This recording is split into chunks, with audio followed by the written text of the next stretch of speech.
స్థానిక సంస్థల ఎన్నికల్లో ఎక్కడైనా సరే అధికార పార్టీకి సంబంధించిన అభ్యర్థులు గెలవడం, లేదంటే ఏకగ్రీవాలు జరగడం సర్వసాధారణం.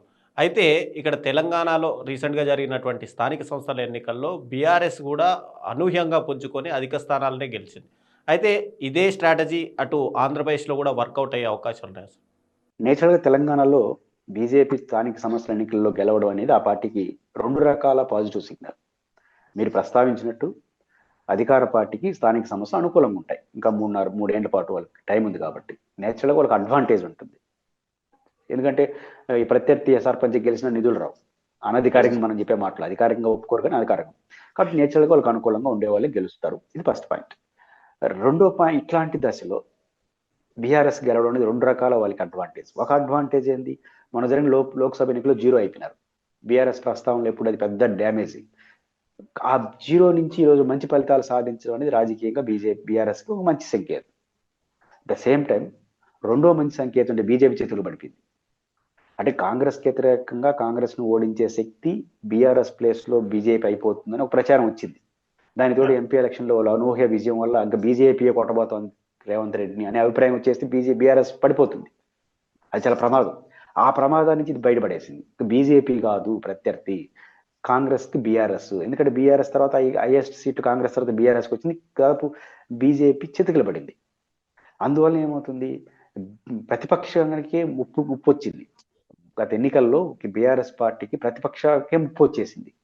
ఆ రకంగా 2 రకాల ప్రయోజనాలు. ఒకటి ప్రతిపక్షం మేమే, బీజేపీ కాదు అని చెప్పడానికి ఒక అవకాశం వచ్చింది. 2 జీరో వచ్చినటువంటి ఎంపీ సీట్లలో ఈ సీట్లు రావాలనేది బీఆర్ఎస్ ఖచ్చితంగా ఇది మంచి సంకేతం. దీంతో చెనుగులు గెలిచిపోతుందా, ఓడిపోతుందా దట్ ఈస్ డిఫరెంట్ ఇష్యూ. ఇప్పటి వరకు ఉన్న రాజకీయ డిసడ్వాంటేజ్ 2 రకాల డిసడ్వాంటేజ్ల నుంచి బీఆర్ఎస్ పార్టీ అధిగమించడానికి ఎన్నికలు ఒక టానిక్ లాగా పనిచేసిందని ఖచ్చితంగా చెప్పొచ్చు. నెంబర్ 1. నెంబర్ 2 మీరు ఆంధ్రప్రదేశ్ సంబంధించిన నో డౌట్ అట్ ఆల్ ఖచ్చితంగా వైఎస్ఆర్ కాంగ్రెస్ పార్టీ మంచి పర్ఫార్మెన్స్ చూపిస్తుంది. దీనికి కూడా 2 కారణాలు. ఒక కారణం ఏంది? మన ఎన్నికల్లో తెలుగుదేశం పార్టీ అంటే కూటమి ఏకపక్ష విజయాన్ని సాధించేసింది. 164 సీట్లు. జగన్ గారికే 151 కూడా ఎక్కువ అనుకుంటే ఈయన 164 వచ్చేసింది. కాబట్టి ఇంకా వైఎస్ఆర్ కాంగ్రెస్ పార్టీ ఒక సీటు గెలిచినా అది అడ్వాంటేజే.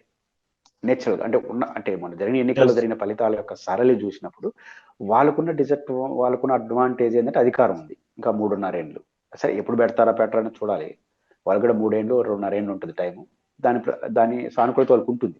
కానీ వాళ్ళు వాళ్ళు పీక్ స్టేజ్‌కి వెళ్ళిపోయారు మెజారిటీలో.